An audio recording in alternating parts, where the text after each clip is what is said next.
We know more tonight about how marijuana will be sold in this country after it becomes legal. Alberta and Quebec are the latest provinces to spell out their plans. The Quebec government will tightly control pot sales through its provincial liquor board, just like Ontario and New Brunswick have proposed. A pretty different model, though, out west. Alberta will have private retail managing the sales of legal pot, similar to what Manitoba has announced. So 5 provinces have now figured out how they were going to sell weed. There are still many issues that haven't been ironed out. And given the government wants it legal by Canada Day next year, some provinces and indeed police agencies say that timeline is still far too ambitious.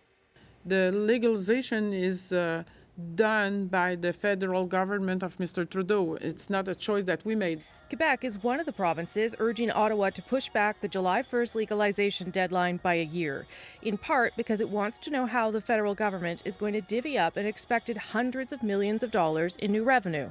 The costs are going to be incurred by the provinces, not by the federal government. So why should the federal government have any additional revenue when they don't have any additional, or very few additional costs? Provincial costs include more policing, enforcement of impaired driving laws, and the still unknown impacts on the healthcare system.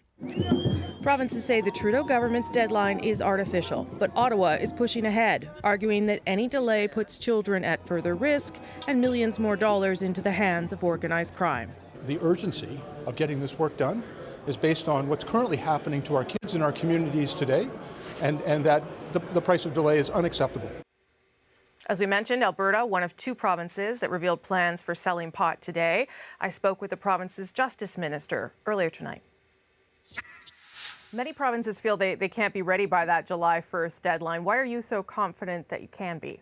Well, the deadline is certainly ambitious, and it does rely on us getting a bunch of information from the federal government that we have outlined recently in a letter to the premiers.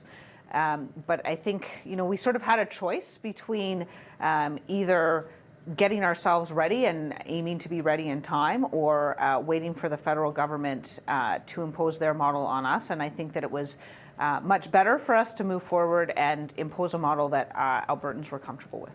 And why did you decide to use the private distribution model? A lot of that had to do with feedback we received from Albertans. It also means that government doesn't have to pay upfront costs or take upfront risks on that.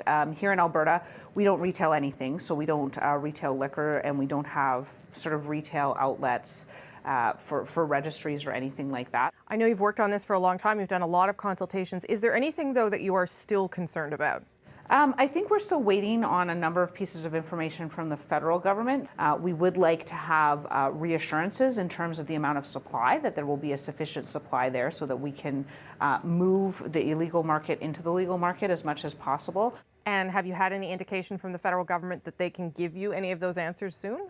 Not as of yet, but as I've said, myself in conjunction with the minister from Manitoba, working with all of the ministers from the provinces and territories, have actually written a letter to the premiers in terms of what we think we need in order to have readiness, and then that in turn can be advocated on to the federal government. Thanks for your time, Minister. I appreciate it.